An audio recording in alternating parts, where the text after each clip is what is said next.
En la hora de la verdad, llega el editorial de Fernando Londoño.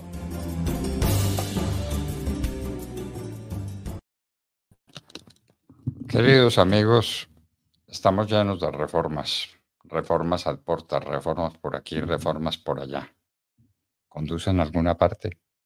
¿Sirven para algo? La reforma a la justicia, que contiene, entre otras cosas, la reducción de penas para los asesinos de niños indefensos, ¿eso va para algún lado? Nos están diciendo que al delincuente no le importa que le hablen de una sanción muy alta. Lo que le importa es saber que no le impondrán nunca una sanción. ¿Cuáles son los niveles de impunidad en Colombia? Siguen hablando del 95% de impunidad, y en que solo en un 5% de los casos los jueces son eficaces. ¿Qué tal que fueran más eficaces? ¿A qué horas dictarían sentencias? Recuerden aquí el asesinato de la niña Sofía de 12 años, una criatura adorable, alegre, maravillosa, que fue asesinada por un sinvergüenza que ya había delinquido. Sí, había delinquido, pero vinieron las demoras y entonces, como resultado de las demoras, la liberación de este atroz bandido y la muerte de Sofía. Reformas. Aquí tenemos el problema del poder fáctico de lo normativo. ¿Tienen efecto las leyes que se están proponiendo? Bueno, tenemos también una reforma agraria en ciernes. Reforma agraria para atacar a los dueños de las tierras, para darles la razón anticipadamente a los que piden tierras. ¿Con cuáles efectos? ¿Ya no hubo reforma agraria en Venezuela? ¿Por qué no preguntan cuáles son los efectos y las realidades de esa reforma agraria? Pues aquí estamos empeñados en reforma laboral, en reforma a la justicia, en reforma agraria. Reformas por todas partes. Cumplimiento de las leyes, ninguno.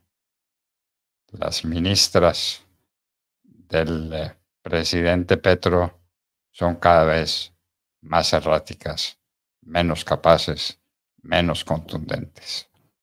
¿Para dónde vamos? ¿Para dónde vamos? Bueno, tenemos al presidente que tenemos porque lo elegimos, ¿no es cierto? Entonces ahora a seguirlo soportando y nos quedan casi 2 años de esta tortura. Con reformas. Vamos a ver qué sucede, cómo evolucionan. Si se aprueba finalmente la reforma laboral, nadie va a volver a contratar un trabajador. Es lo que se ha dicho y al presidente Petro y a su ministra comunista no les importa. Tenemos la reforma a la justicia, que tiene, entre otras bellezas, la rebaja de penas para los que abusan de los niños y en ocasiones los asesinan. Hay que rebajarles las penas porque como las penas no se aplican, pues da lo mismo que las penas sean altas o que las penas sean bajas. Y viene la reforma laboral. Queridos amigos, reformas, reformas y reformas. Y parece que todas se las van a aprobar. Petro compra la conciencia y la voluntad de los congresistas y termina formando unas mayorías que conducen a esto, a que tenemos muchas reformas, pero no tenemos derecho. No lo tenemos porque no se aplica. ¿Por qué no se aplica? El derecho que tenemos es absolutamente insuficiente. ¿Para dónde vamos entonces?